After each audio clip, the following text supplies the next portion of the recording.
Hello everyone. Thank you so much for having me here. I am very happy to be with you and learn from you. Just a small correction. Before the full-scale Russian invasion of Ukraine, I was a researcher at the Ukrainian Academy of Sciences of Ukraine, and also I was appointed recently in January as director of Babyn Yar Interdisciplinary Studies Institute at the Babyn Yar Holocaust Memorial Center in Kyiv. But because of the war, I was forced to evacuate with my son, 9-year-old son, to Germany at first, at the beginning of March this year. And after that, I was invited to Basel University in Switzerland. And there I will teach a course about gender, war, genocide in contemporary history. And today I'm currently developing a book project about the sexual violence during the Holocaust with the focus on Ukraine. Because it's very important for me to not only to bring Ukraine to the light, but also bring the violence committed by local perpetrators to the light.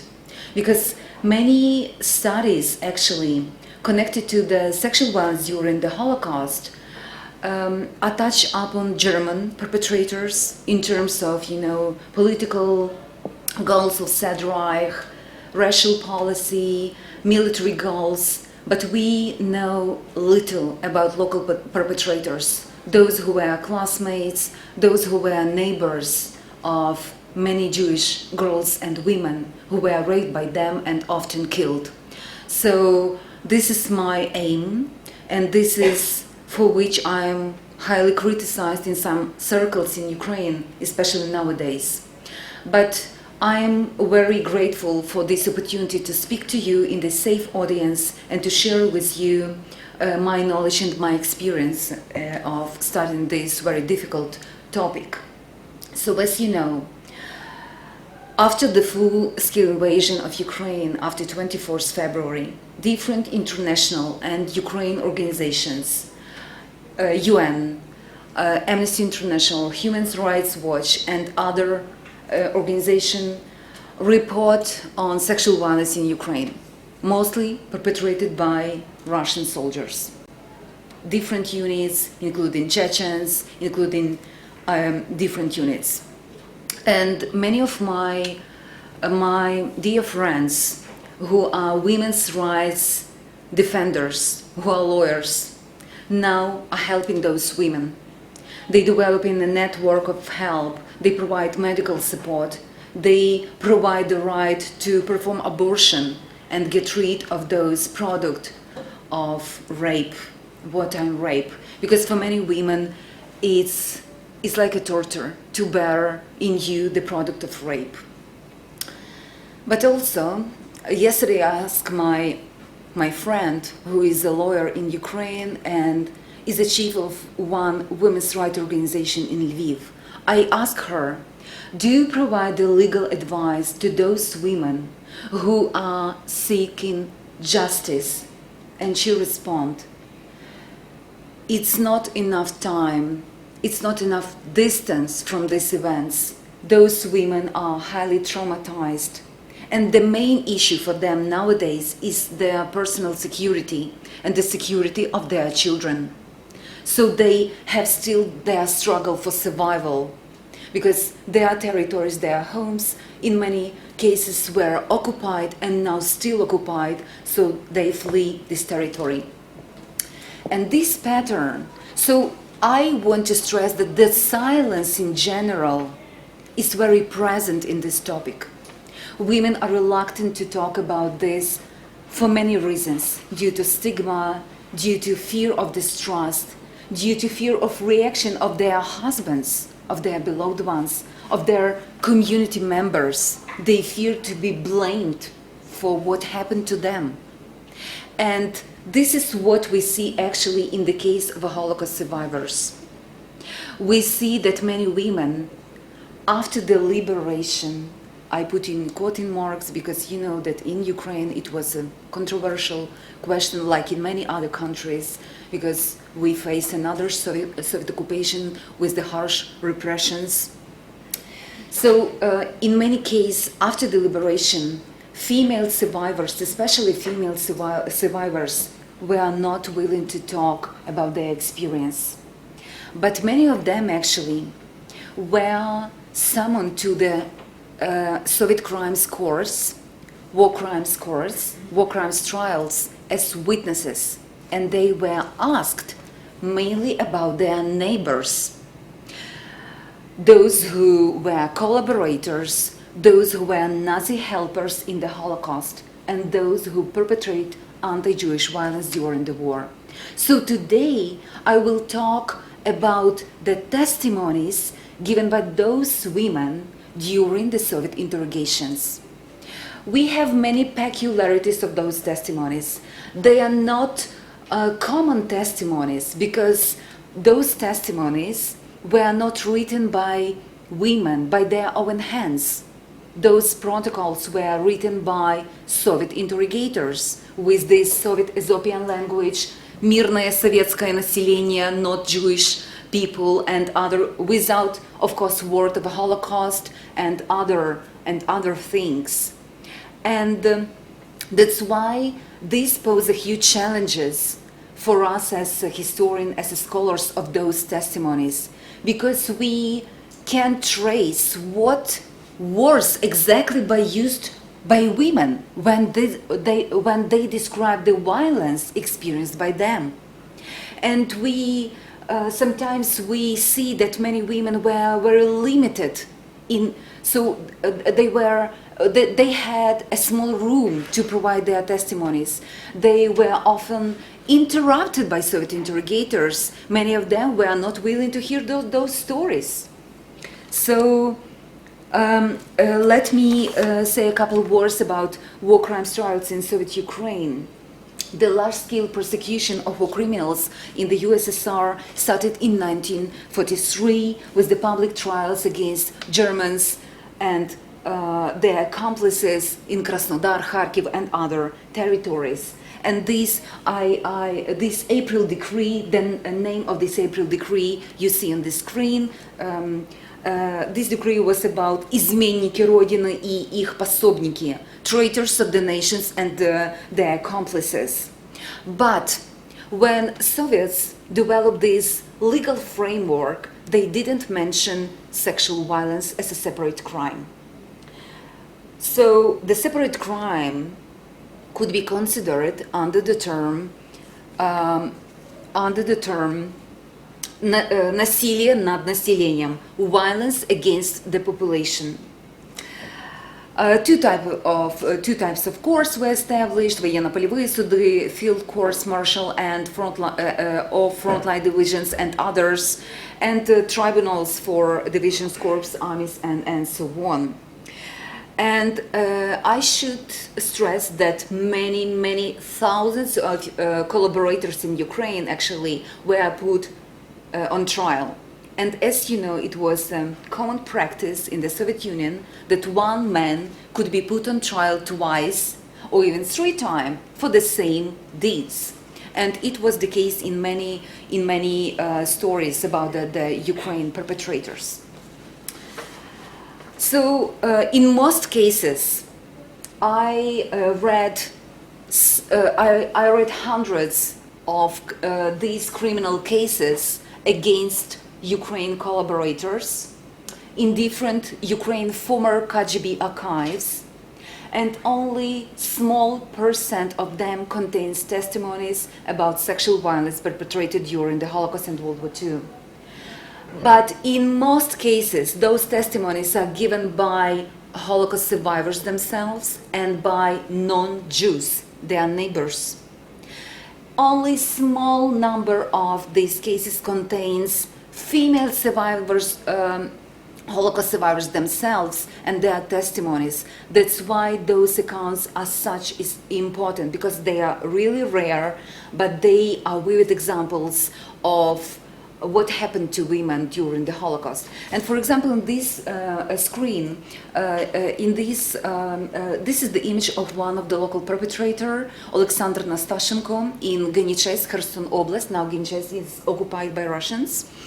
And here you see the quote from one of the male Holocaust survivor who is talking about the sexual humiliation of women in her in their cell room in this prison in Genichesk, and he constantly mentioned Alexander Nastashenko, and this guy was put on trial actually and charged with sex crimes. So not every case against war criminals charged with sexual crimes includes the testimonies of victims themselves, and such evidence is presented in relatively small numbers of cases.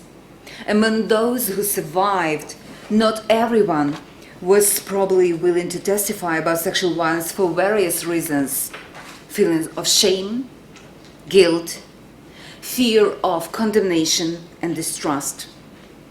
The very circumstances of the procedure may have continued an obstacle for women, as they were reluctant to see their rapist or identify him in a photo, tell the story multiple times, which may have triggered re-traumatization. In addition, the vast majority of investigators, judges, prosecutors were men. So many women were not ready to tell their stories to men. Another case of silence, another reason of silence could be that some trials were public trials, were show trials, and the information about victims circulated widely in the local newspapers, like this, Chornomorska Komuna, Black Sea Commune, and this was the article about the sexual violence against Jewish girls, actually. 3 sisters in Vradivka, in Mykolaievska Oblast, and one of these sisters survived, Halina Yusem, and she gave this interview. But I'm not sure if she allowed to publish her name, reveal her name. So Soviets were not caring about protecting the identity of those women because they used their suffering as a political instrument against Nazi collaborators. They used their sufferings for political aims. Some women wanted their husbands to be unaware of what happened to them during the war in terms of their sexual integrity and autonomy. This was the case of Anna from Genichesk. During the war, she hid her Jewish identity, but the chief of the local auxiliary police, Falkenstern Yakiv, was suspicious and constantly summoned her for interrogation. Despite the fact that Anna had a little child at that time, after numerous beatings, she was raped. At the beginning of the Soviet investigation, Anna didn't explicitly mention rape and used the general word humiliation. I was humiliated by him as a woman, she said.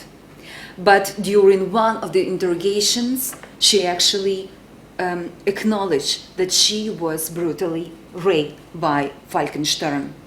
By these words, and Anna asked her, I asked the investigation authority and not to disclose what I will say next.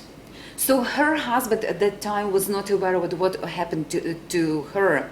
And when he was summoned as a witness to the court, he was not aware of what is happening, and he was not asked actually about the rape. He was asked general questions. What do you know about humiliation of your wife at this time?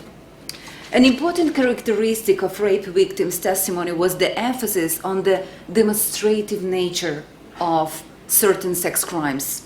It was important for women to emphasize the rapes during the war often took place not as a private acts, but as a public acts, like a performance, which require spectators, relatives, friends, acquaintances, fellow Jewish victims.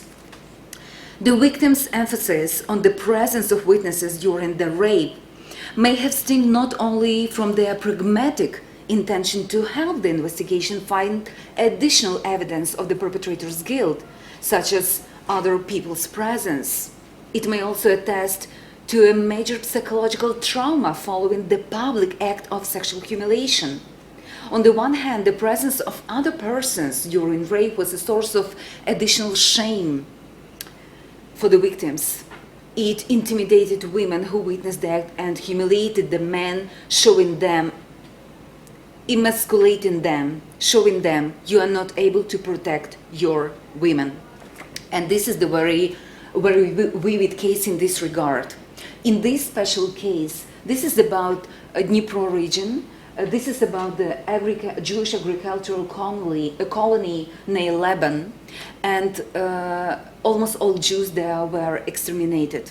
And among those Jews, 4 women, actually 4 girls, survived, and all of them were raped by local collaborators. They formed some gang with their relatives, with their friends, local friends, and they often invaded Jewish houses, robbed them, beat them, and raped women in presence of other relatives in order to humiliate them, to terrorize them, and to spread the fear. And here you see, for example, one of the perpetrator, Ivanov, actually, and he was one of approximately 12 persons put on trial, members of this gang, who admitted that all those women were raped, actually. All other men, all other perpetrators denied their guilt despite the numerous evidence of female survivors themselves, both victims, rape victims, and their relatives. Sometimes the rapes described by women had a sort of transactional nature. When women received certain benefits, let's say, from their rapists for the sexual service, such as an opportunity to escape and to save their lives. However, while describing this situation to investigators, the women tried to prove violent nature of this sexual act. It was not a sex, it was violence. Because, as Diana mentioned, many women were afraid to be accused of collaboration. How did you survive? How did you escape? He was a collaborator. He was a policeman, local policeman, Fedoruk. And he just met her, and he was willing to take her to the police station. But she asked her to save her life, and she said, okay, but you should have sex with me. And so she agreed. But she used the word, Fedorov used me, and he threatened me. So she was constantly repeating this in order to prove violent nature of this sexual act. Not all testimonies of Holocaust survivors were taken with seriousness and responsibility. On January 8, 1954, Raisa told her story in front of a military tribunal in Odessa. Her testimony was the last attempt to pursue the Soviet course that Grabowski, her classmate, actually was a rapist. She emphasized that she was 13 and a virgin at the time of the assault. And it's another dimension of these testimonies. Many rape survivors were trying to underline that the rape was their first sexual experience. So they were trying to underline the trauma inflicted on their life and how they deal with this trauma for dozens maybe of years, and how this trauma inflicted their personal, family, and intimate life. But in these testimonies, in these records, we haven't specific questions that were put to Raisa, but from her answers we can assume what the questions were. Why did you not call for help? Why did your parents not notice any signs of violence on your body? Why did you keep silence for so long time? From the available documents, it looks as though those involved in the legal process match the stereotypes about perfect rapists and perfect victims. Raisa's story is particularly striking in this regard. The investigators, prosecutors, and judges counted on finding witnesses who had heard Raisa screaming, as they would have taken it as threat that victims cry out in distress or for help. But Raisa had to keep silent during her humiliation. If she had screamed, she would have been exposed and sent back to the convoy in Novopavlivka, Odessa region, and this convoy was led to Bogdanovka, to this extermination camp. They also assumed that Raisa's parents would have noticed the girl's injuries or torn clothes. And the stereotype of the rape victim also dictates that they actively resist and not freeze with horror. In other words, the investigators, prosecutors, and judges believed that visible signs of supposedly inevitable resistance would have been obvious. Finally, they were suspicious about Raisa's stories because they probably assumed that victims of sexual violence could not keep silent for a long time.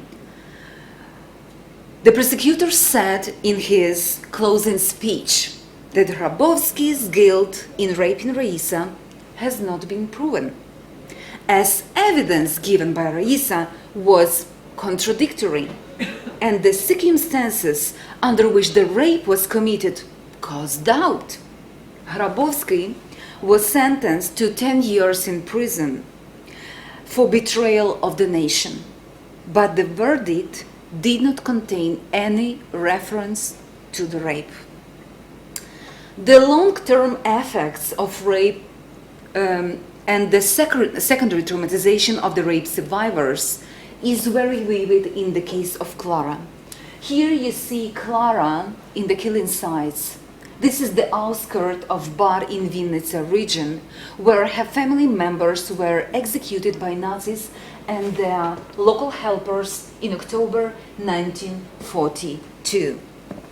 For a long time after the war, Clara was one of the main witnesses in the case of Grigory Andrusev. He was the chief of local auxiliary police in Bar vicinity. Only in 1965, KGB finally found him in Romania and brought him to the Bar, to his native town, and put him on the trial. Here you see the quote from Clara's testimony. She described this day and night of horror that she experienced at that time. She, among other girls, was naked in the outskirts of this spot, and she was forced to take the clothes which was, laying there of other women, Jewish women, and all those 15 girls were brought to the police station, to the building of police station in Bar, and during the celebration, during nights, all of those girls were raped and then killed by Nazis. Clara was only one who survived this rape, and she escaped to Transnistria actually with the help of police coachmen. She survived, but in the course of next following weeks, she lost 12 teeth. She was 13 years old because of this stress, and she started stammering. And during this investigation, Soviets put psychological expertise, they organized psychological expertise, and those doctors put it in their report that her physical and mental condition after the rape and nowadays it partly caused by what she experienced, including rape. So, and here you see this trial was public. Here you see actually this image from this trial in Bar, held in Bar. And during the trial, Clara was asked publicly describe her story. And she finished with the word, "I asked to sentence him to be shot." He was executed, and he was charged with sexual violence not only against Clara, but also he was complicit in sexual humiliation of those other Jewish girls. So I want to stress that those testimonies are very, very valuable sources for us. Even despite their limitations, they give a lot of information about patterns of violence experienced by Jewish women. They give a lot of information about the very intimate nature of this violence, because in many cases those perpetrators were people whom they knew before the war. Some of them were friends, some of them were neighbors, and so on and so on. And also, these stories are the stories of secondary traumatizations, are examples how we should not conduct interviews with those women who experienced sexual violence during the war and any Holocaust, genocide, and any violent conflict, because this procedure of collecting evidence was really highly traumatized those women. Now we established many other procedures, sensitive approach, survivor-centered approach, and so on and so on. But at that time, it was really, really very traumatic experience. I feel a pity when I read those stories, especially of those women who face distrust from those who are supposed to protect them and bring justice to those women. Thank you very much for your attention.